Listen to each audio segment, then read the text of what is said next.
Ever pondered where the vibrant, soulful sounds of bluegrass music originate from? Let's embark on a historical journey, tracing back to the 18th century to uncover the intriguing roots of this deeply resonant genre. Bluegrass music can be traced back to the time when European immigrants set foot on American soil. These settlers, primarily of Scottish, Irish, and English descent, carried with them traditional tunes and folk music. As they started to make America their home, these melodies began to echo in the Appalachian Mountains, setting the stage for what would eventually evolve into bluegrass music. Just imagine the lush green valleys and rugged mountain ranges providing the backdrop for this musical evolution. The music was a reflection of their lives, a melody of their joys, sorrows, and the stories that unfolded in this new land.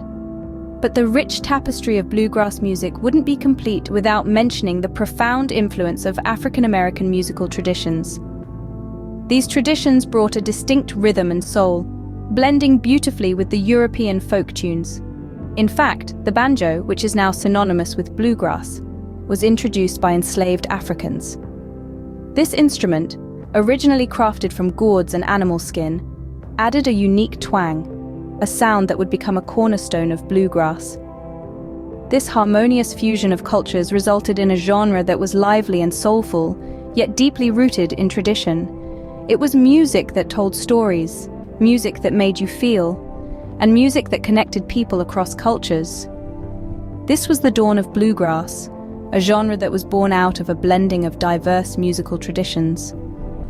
The settlers might not have known it then, but they were laying the foundation for a genre that would captivate audiences for centuries to come.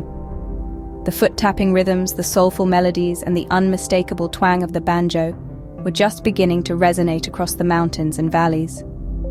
So bluegrass music, with its deep roots in diverse cultures, began its journey from these humble beginnings. As we move forward, we'll delve deeper into how bluegrass evolved and how it continues to thrive in the modern era. But for now, let's take a moment to appreciate the rich, diverse origins of this uniquely American genre. As the roots took hold, how did bluegrass music find its voice and identity? Let's journey back to the mid-20th century, when the genre began to truly take shape. At the heart of this musical revolution was Bill Monroe, widely regarded as the father of bluegrass. Monroe, a Kentuckian by birth, had a deep affection for the traditional folk music of his homeland. He formed a band called the Bluegrass Boys, named after the bluegrass state of Kentucky. They were known for their high-energy performances that combined elements of gospel, blues, and country music. Monroe's innovative style of mandolin playing, characterized by rapid-fire notes, sharp attack, and complex cross rhythms, became a defining characteristic of bluegrass. He also introduced the high-pitched, lonesome-sounding vocals that are now synonymous with the genre. The name bluegrass, originally just the name of Monroe's band, eventually became associated with the genre itself. People began referring to the type of music played by the Bluegrass Boys as bluegrass music, and the name stuck. As the years rolled on, bluegrass began to evolve. New instruments were introduced, expanding the genre's sonic palette. The dobro, with its resonant, twangy sound, and the banjo, with its driving, rhythmic pulse, became mainstays of the bluegrass ensemble. Influences from other genres began to seep in as well.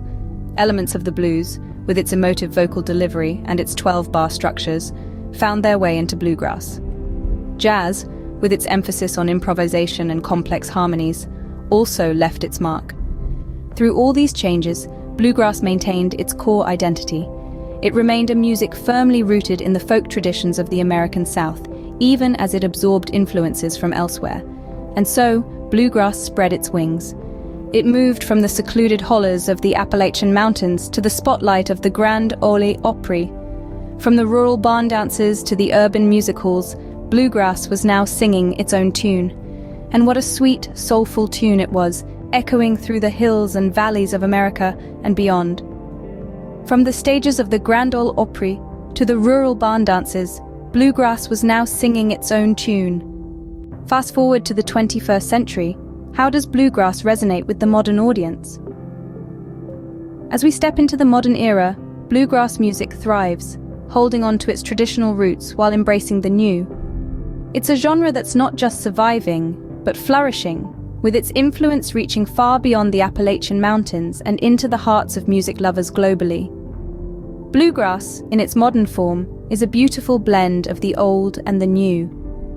While the classic elements of fiddle, banjo, guitar, mandolin, and upright bass continue to be central, contemporary artists are not afraid to experiment. They're fusing bluegrass with elements of jazz, rock, pop, and even electronic music, creating a sound that's both unique and familiar. It's this innovative spirit, coupled with a deep respect for tradition, that keeps bluegrass fresh and relevant. The use of modern instruments has also expanded the genre's sonic palette. You'll now hear the resonating tones of the dobro or the harmonica, and even the occasional cello or percussion, adding depth and diversity to the bluegrass soundscape. And it's not just in the music studios where bluegrass is making waves. Bluegrass festivals such as the Telluride Bluegrass Festival in Colorado or the Merlefest in North Carolina draw thousands of enthusiasts every year. These gatherings are a testament to the genre's enduring popularity, where the young and the old, the traditionalists and the innovators, come together in a celebration of music. Modern bluegrass artists are also making their mark. Bands like Greensky Bluegrass, the infamous String Dusters, and artists like Billy Strings and Sierra Hull are not just keeping the genre alive, they're pushing its boundaries. Their music is a testament to the genre's adaptability, its resilience, and its ability to speak to a new generation of listeners. Bluegrass, while holding on to its roots, continues to evolve and engage music lovers around the world. It's a genre that's as dynamic and diverse as the people who make it and the audiences who love it. This is the story of bluegrass in the modern era, a story of tradition and innovation, of old and new, coming together in perfect harmony. Bluegrass, while holding on to its roots, continues to evolve and engage music lovers around the world. So what has our journey through the history of bluegrass music revealed? We've discovered that this vibrant genre, born from a blend of cultures, is an undeniable testament to the power of music to unite and inspire. From its humble beginnings in the Appalachian Mountains, with influences from African, Irish, and Scottish traditions, bluegrass has continually evolved. Throughout the 20th century, it adapted, incorporating elements from blues, jazz, and even rock, yet never losing its distinctive sound. The banjo's twang, the fiddle's cry, the mandolin's chatter, and the resonating bass have become synonymous with bluegrass, creating a timeless rhythm that resonates with listeners worldwide. Today, bluegrass stands as a celebrated genre, cherished by many for its authenticity, its evocative storytelling, and its unique musicality. As we look to the future, we see bluegrass continuing to innovate while remaining rooted in tradition, a testament to its enduring appeal. In its soulful melodies and rhythmic beats, bluegrass music carries the echoes of our shared past and continues to create a harmonious future.